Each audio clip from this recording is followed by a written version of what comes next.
Hi friends, let's start Nifty prediction for Saturday.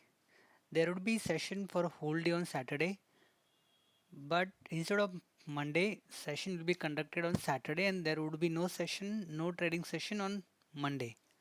So how we will trade tomorrow? मैं Nifty को अभी daily time frame पे रखता हूँ और देखते हैं कि निफ्टी ने क्या कैंडल बनाया था और वो कैंडल से अपने को क्या पता चल रहा है। पहले तो इस पूरे एरिया में आपको सब गैप अप और गैप डाउन ही दिख रहा है, बड़े बड़े गैप अप दिख रहे हैं और गैप अप गैप डाउन सब दिख रहा है। सो ओवरऑल निफ्टी कुछ लास्ट 10 दिन से बहुत उलट है और कोई भी क्लियर डायरेक्शन निफ्टी का मिल नहीं रहा है कि निफ्टी का डायरेक्शन पॉजिटिव है या निगेटिव है, क्योंकि इतना बड़ा गैप डाउन के बाद निफ्टी ने फिर 2 दिन पॉजिटिव मूवमेंट दिया है। सो थोड़ा सा डिफ़िकल्ट है इस टाइम पे ट्रेडिंग करना, बट हम लोग लेवल बेस्ड ट्रेडिंग करेंगे। हमारे लेवल्स पे अगर निफ्टी आ रहा है तभी हम लोग एंट्री एग्जिट करेंगे, ठीक है। So now I will put Nifty on a 5 minute time frame. Okay, sorry, I forgot to talk about this candle. Candle वैसे देखा जाए तो इंडिसेस जो बना है, कोई कोई भी क्लियर मतलब इसमें सब पता चल रहा है कि वन साइड किसी का भी कोई भी डोमिनेंट नहीं है, ना सेलर ना बायर, और ओवरऑल मार्केट साइडवे था, यही दिख रहा है इस कैंडल से।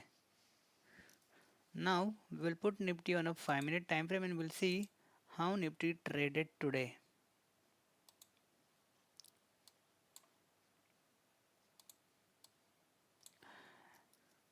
निफ्टी ने गैप अप ओपनिंग किया, बट गैप अप ओपनिंग के बाद निफ्टी ने कोई भी डिसीजिव मूव दिया नहीं है। निफ्टी ओवरऑल साइडवे ही था।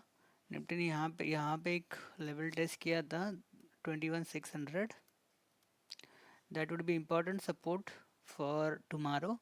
और दूसरा यहाँ पे 60 पॉइंट ऊपर निफ्टी ने 21,600 एक लेवल टेस्ट किया था। सो ओवरऑल निफ्टी 50-60 पॉइंट में ही आज ट्रेड किया, और वैसे भी फ्राइडे था तो ज़्यादा कुछ करने के लिए था नहीं, ऑप्शन के प्रीमियम ज़्यादा थे, तो sellers were aggressive. I mean seller ज़्यादा होती है जब फ्राइडे या मंडे को जो जो भी ऑप्शन ट्रेडिंग होती है उसमें सेलर को अच्छा प्रीमियम मिलता है, so they sell aggressively options, ठीक है। So now we will see how to trade Nifty tomorrow. Now I will show all resistance and support on the chart. तो आपको यहाँ पे दिख रहा है कि निफ्टी ने यहाँ पे पहले भी सपोर्ट लिया है, that level is 21,600 something, you can see here also. और अभी फिर उसी लेवल पे निफ्टी ने 2-3 बार उस लेवल को टेस्ट किया है। सो आपको अभी अपने के लिए अभी 21,600 टू 21,550 एक इम्पॉर्टेंट सपोर्ट रहेगा एटलीस्ट कल के लिए। दूसरा अभी क्या हो सकता है यहाँ पे कि निफ्टी एक गैप अप ओपनिंग दे, ऐसा लग रहा है कि निफ्टी गैप अप ओपनिंग देगा। As I see GIFT Nifty is trading positively, US market is also trading with gain, so there is a possibility that nifty will open with some gap up like 40-50 point, that possibility is there. So अगर यहाँ पे क्या Nifty open हो रहा है तो 680 आपको एक लेवल है जहाँ पे निफ्टी ओपन हो सकता है, 21,680। फिर वहाँ पे ओपन होने के बाद एक 2-3 कैंडल 5 मिनट के निफ्टी ने करेक्शन दिया, तो और फिर वहाँ से स्ट्रेंथ दिखाना शुरू किया, then we will look for buying call.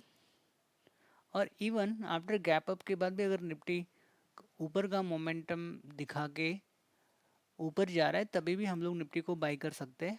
Are target would be 21,750 के लिए हम लोग निफ्टी को बाई करेंगे। थोड़ा डिफिकल्ट होगा ट्रेड करना क्योंकि इस लेवल में कोई सा प्रॉपर सपोर्ट नहीं है। प्रॉपर सपोर्ट यहाँ पे है 21,640 पे एक सपोर्ट है। सो वहाँ पे अगर निफ्टी आता है तो वो बेस्ट अपॉर्चुनिटी रहेगा निफ्टी को बाई करने का, बट निफ्टी ने क्लोजिंग ही उसी पॉइंट पे दिया था, सो डिफ़िकल्ट है निफ्टी को कल वहाँ पे आना, अगर आता है तो definitely we will look for buying call seeing the condition, not directly we will buy the Nifty, we will see the price action and then we will decide. If we see the price action is positive, then we'll go for buying Nifty, and the level would be 21,640. Target could be, there are multiple target here, multiple levels are there. 21,680, 21,720, and the final level 21,750. ठीक है, ये तीन levels रहेंगे Nifty के, यह इसके ऊपर. दूसरी बात, अगर निफ्टी बड़ा गैप अप ओपन हो रहा है तो निफ्टी ने 750 होल्ड करना चाहिए. Then we will look for buying Nifty for the target of 21,840. इतना बुलिशनेस निफ्टी पे आना बहुत थोड़ा डिफिकल्ट है, बट एक लेवल अपने को पता चाहिए कि 21,750 के ऊपर 840 830 एक लेवल है निफ्टी का. इतना गैप अप होने के बाद I would not suggest to buy, because this level will act as a major resistance. और 840, क्योंकि लास्ट टाइम का जो हाई 840 था निफ्टी का, मतलब लास्ट फ्यू 2-3 डेज का, सो इतना इजीली निफ्टी 840 निकालेगा नहीं, इवन 840 तक जाना भी डिफिकल्ट लग रहा है. दूसरा, अगर निफ्टी गैप डाउन ओपन हो रहा है, so you can look for buying Nifty at 640, that was the today's support. Here you can look for buying Nifty. अगर निफ्टी 600 550 ब्रेक करके नीचे ब्रेकडाउन दे रहा है, then we can see the levels 21,500 21,460. ये level आ सकता है अगर निफ्टी ने 600 550 के नीचे ब्रेकडाउन दिया तो. There, if nifty is breaking this level, then we'll buy put for the target of 21,500 and 460. So this is the prediction for tomorrow or Saturday. Thank you.